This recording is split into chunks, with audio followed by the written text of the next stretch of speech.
Hello everyone, and thanks for tuning in. This is another video on managing your time and stress from home as we engage in remote and hybrid learning. I just want to give credit to the work of Dr. Russ Harris. Definitely his book, Getting Unstuck and Act, is used heavily in this lesson and was used in the lesson on values.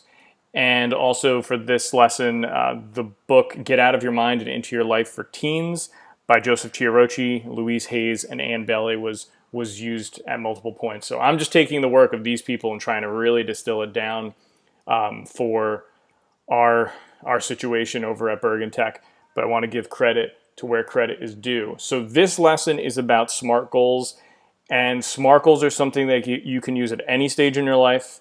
And most importantly about this, developing SMART goals and manageable goals is a skill.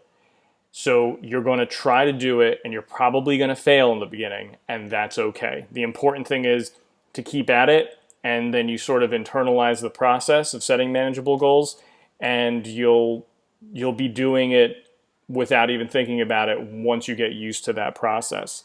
So the objectives for this particular video, which is going to run about 10 minutes, is identify and define each of the components of a SMART goal. And we're going to critique hypothetical SMART goals and assess whether or not they meet SMART criteria. And then lastly, recognize the important role measurement plays in you determining if you reach a goal.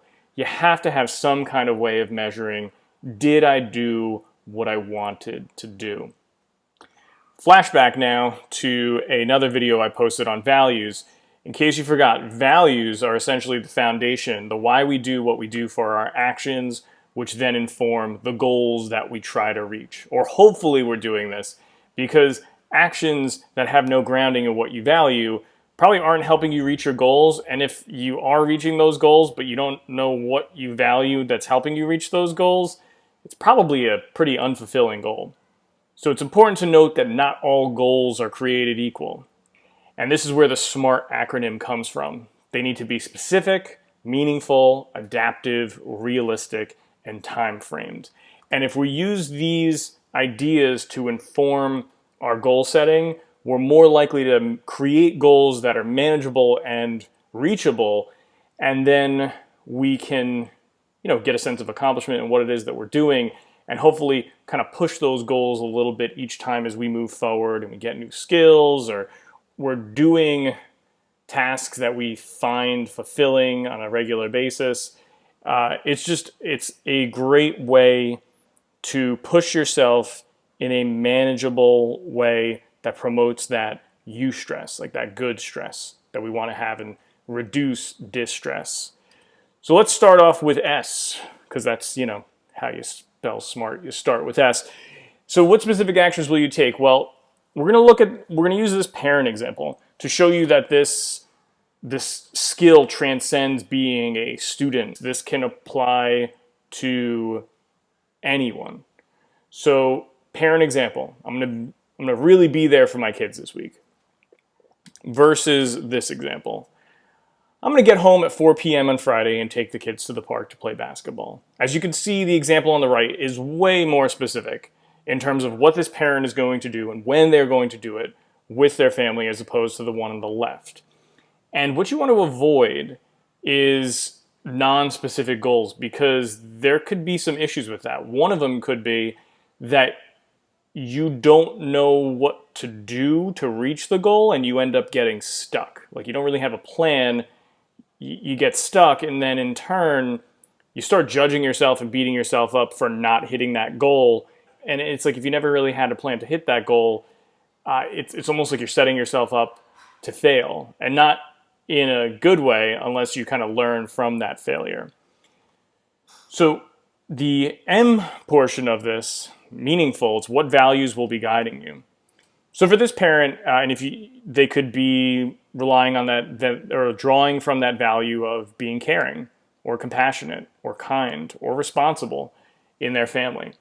And if you look at the two examples on the right, I'm going to really be there and take the kids to go play basketball. Any four of those values, or a combination or all of them, could end up informing those goals that were set. But again, it's the lack of specificity in the first one, where the parent may not know how to really put their values into action. And that's what SMART goal setting is all about. A in SMART is about, is this goal adaptive? Will it make your life better? So if a person's value is responsibility and the person's goal is complete all of my homework by Friday night at 8 p.m., they have to ask themselves this question: will this actually improve their life? By doing all of their homework at 8 p.m., did they make their life better? Well, if doing everything by Friday night at 8 allowed them to spend more time with their friends and their family and kind of engaging in more activities that they would rather be doing than their homework over the weekend, sweet, nice job. You did it. You made your life better with that goal. However, if the level of stress that the student had to engage in, and we're going to say distress here, negative stress, to get that homework done wasn't worth the freed up social time that they got over the weekend, then one could argue that it may not have actually helped. So is there an alternative? Sure. Could they have maybe spaced it out over the weekend, where they did smaller chunks of the work on Saturday and Sunday, but got all their work done and met that value of responsibility? That could be one way to do it. But again, you have to sort of try and see what's working for you. Getting all the work done on Friday may not be overly stressful and may be the best way to go about it. But again, it's about making your life better, not necessarily being harder on yourself. So is it realistic? And you have to consider the following when you're trying to figure out, is your goal realistic? Do you have enough time to reach it? Do you have the energy to put in to reach that goal? Is monetary support a part of reaching this goal? And if so, is there enough of it? Is there going to be a toll on your physical or mental health? And do you have a social support system, friends, family, in place to help you reach this goal? Now, if any of these things are currently unavailable, you could just modify the goal or make a goal to get one of those resources. And that's fine. Again, it's a skill. You move back and forth in the process of setting the goal, and you may realize while you're planning that you're missing something. And that's totally fine. It's totally fine. So the T, the last part, and this is very easy to grasp because it's very concrete: what day, date, and time will this occur? So if we revisit the parent example, I'm going to get home at 4 p.m. on Friday and take the kids to the park to play basketball. It's pretty much there.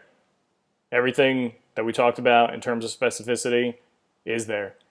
So this would meet the criteria for a SMART goal.